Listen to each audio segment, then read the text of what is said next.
સ્વાગત છે તમારું મારી ચેનલમાં। આજે આપણે બાર જેવો પિઝા ઘરે બનાવીશું, તો ચાલો રેસીપી શરૂ કરીશું। સૌથી પહેલા આપણે પિઝાનો રોટલો બનાવીશું। તેના માટે આપણે 1 વાટકી મેંદો લીધો છે, અડધી વાટકી ઘઉંનો લોટ લીધો છે, મોણ માટે તેલ લીધું છે, અડધી ચમચી જેટલો આપણે બેકિંગ પાવડર લીધો છે, અડધી ચમચી આપણે બેકિંગ સોડા લીધો છે। હવે આપણે બધું ઉમેરી લઈશું। તો પહેલા મેં મેંદો નાખ્યો છે, ઘઉંનો લોટ, મોણ માટે તેલ, baking soda and baking powder. હવે આપણે બધી વસ્તુને મિક્સ કરી લઈશું બરાબર।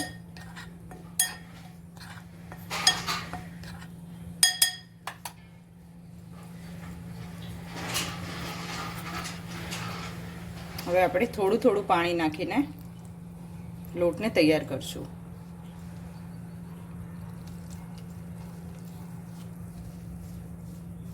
તો હવે આ રીતે આપણે લોટને રેડી કરી લઈશું। પછી આપણે થોડું તેલ નાખીશું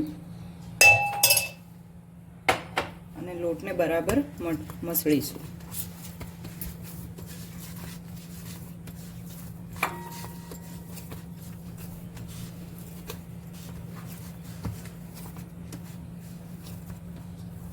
તો હવે આપણે આને 15 મિનિટ માટે રેસ્ટ કરવા મૂકી દઈશું। તો હવે આપણો આ લોટ એકદમ ફૂલાઈને રેડી થઈ ગયો છે। હવે આપણે તેનો રોટલો વણીશું।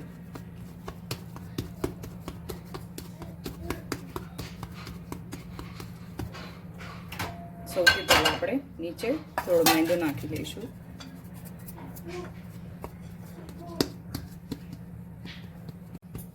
તો આ રીતે આપણે રોટલાને થેપી લેવાનો અને પછી હળવા હાથે થોડું વેલણ મારી લેવાનું।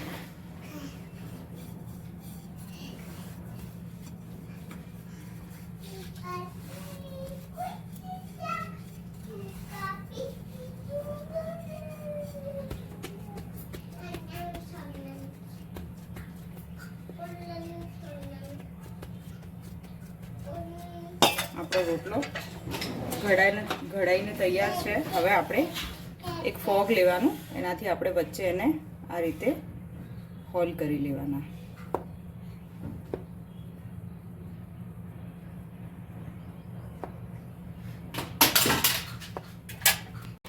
સૌથી પહેલાં આપણે ગેસ ચાલુ કરીશું, પેન રાખીશું, એકદમ સ્લો ગેસ રાખવાનો છે। પેનમાં થોડુંક તેલ નાખીશું અને બરાબર ફેલાવી લઈશું। 2 મિનિટ થવા દઈશું।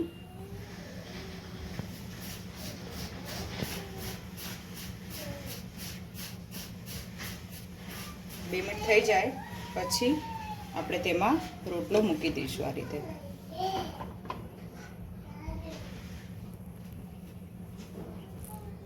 તો આ રીતે કોઈ પણ હોય તમારી પાસે ખાડાવાળું, મારી પાસે આ ડીશ છે તો હું એને આ રીતે ઢાંકી દઉં છું। હવે આપણે એને 15 મિનિટ સુધી એકદમ સ્લો ગેસ પર થવા દેવાનું છે।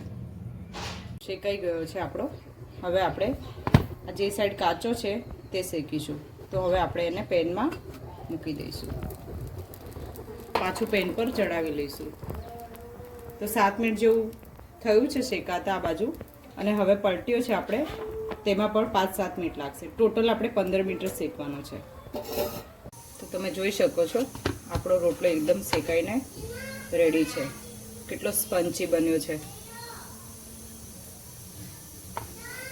તો આપણે આમાં 2 ચમચી સોસ લીધો છે, એ લગાવીશું, તેને બરાબર પાથરી લઈશું। કેપ્સિકમ લીધા છે તો બધા આપણે ગોઠવી લઈશું।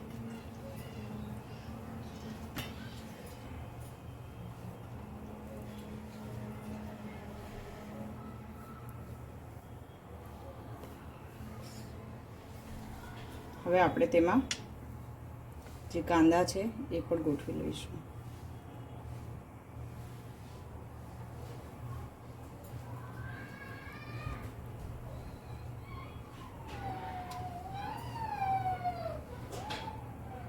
હવે આપણે એમાં જે મકાઈ છે એ થોડી ઉમેરી લઈશું। તે પણ ગોઠવી દેવાની છે.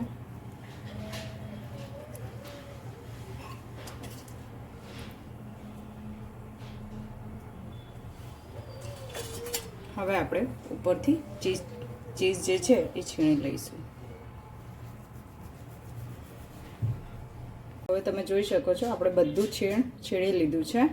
આપણો રોટલો તૈયાર છે. તો હવે આપણે એને આ રીતે એક પેન લઈશું.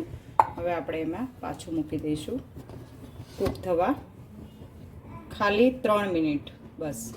હવે આપણે એની ઉપર એક ડીશ ઢાંકી લઈશું અને જ્યાં સુધી ચીઝ મેલ્ટ થાય ત્યાં સુધી રહેવા દઈશું બસ.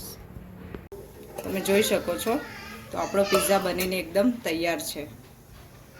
તો હવે આપણો પિઝા બનીને તૈયાર છે. હવે આપણે તેની ઉપર થોડોક ઓરેગેનો સ્પ્રિંકલ કરી લઈશું.